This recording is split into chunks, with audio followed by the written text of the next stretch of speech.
Assalamualaikum warahmatullahi wabarakatuh. Perkenalkan, saya Maria Francisca dari kelas 6 MJKA dengan NIM 2355055172. Hari ini akan mempresentasikan hasil analisis saya terkait analisis SWOT di perusahaan PT Adik Makmur Unggul Insani. Pertama-tama saya akan menjelaskan tentang latar belakang perusahaan, yang mana perusahaan PT Adik Makmur Unggul Insani Kebumen atau yang dikenal dengan masyarakat dengan nama PT Amoy merupakan perusahaan PJTKI yang berfokus pada pemberangkatan calon pekerja migran di Indonesia yang berfokus pada negara tujuan Malaysia, Singapura, Hong Kong, dan Taiwan. Untuk jenis pekerjaan yang tersedia itu ada ART atau pembantu rumah tangga. Untuk target pasarnya itu terdapat wanita usia 21 tahun hingga 40 tahun tanpa atau sudah adanya pengalaman kerja sebagai ART. Selanjutnya saya akan menjelaskan tentang tujuan analisis saya. Yang pertama itu untuk mengetahui kondisi internal dan eksternal perusahaan. Yang kedua untuk mengidentifikasi strength, weakness, opportunity, dan threat.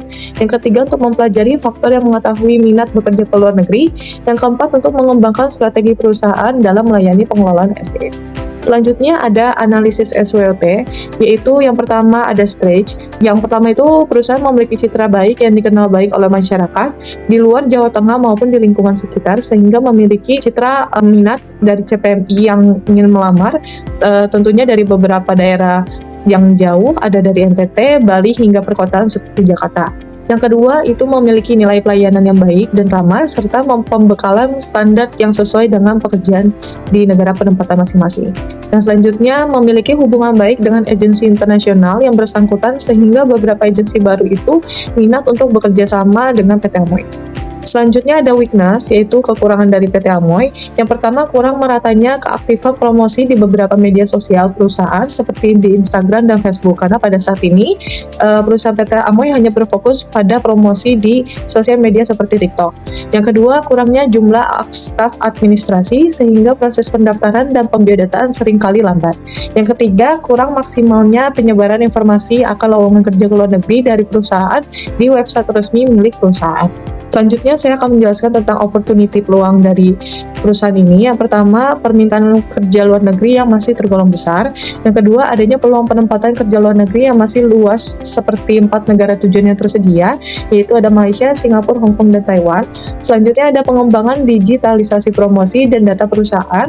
Yang keempat, ada relasi internasional yang meningkat peluang kerja di luar negeri. Untuk yang terakhir ada trade, yaitu yang pertama ada persaingan antar PJTKI yang meningkat dari perusahaan-perusahaan yang menyediakan lowongan kerja ke luar negeri juga. Yang kedua ada aturan pemerintah yang mempengaruhi operasional dari perusahaan. Yang ketiga ada isu penipuan penurunan kepercayaan masyarakat. Yang keempat ada kondisi negara yang dapat mempengaruhi negara penempatan CPMI. Selanjutnya ada metodologi atau respon dari yang saya lakukan, yang datanya itu saya ambil dari 10 responden calon pekerja migran Indonesia yang berproses di PT Amoy. Untuk daerah yang tercatat saat ini itu ada Kebumen, Pangandaran, Jogja, dan Bekasi. Untuk kode penilaiannya itu ada sangat setuju, itu di 5, setuju itu 4, netral 3, tidak setuju 2, sangat tidak setuju 1. Selanjutnya ada grafik temuan utama yang mana kita bisa lihat sangat setuju ini tertinggi dengan angka 91 yang mana mayoritas responden memberikan penilaian positif. Untuk implementasinya perbaikan administrasi, optimal promosi, juga kepercayaan publik.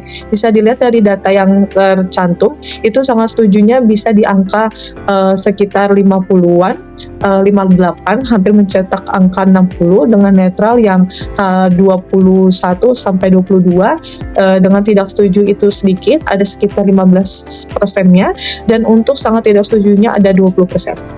Kesimpulan.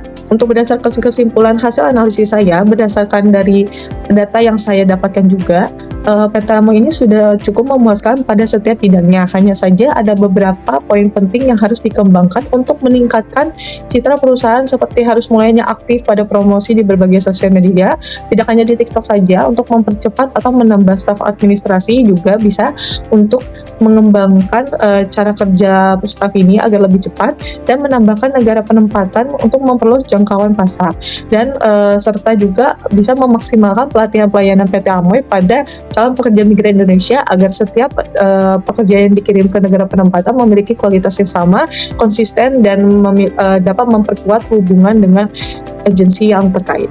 Sekian dari hasil analisis saya dan presentasi saya. Kurang maafnya mohon maaf, apabila ada salah kata saya juga minta maaf. Assalamualaikum warahmatullahi wabarakatuh.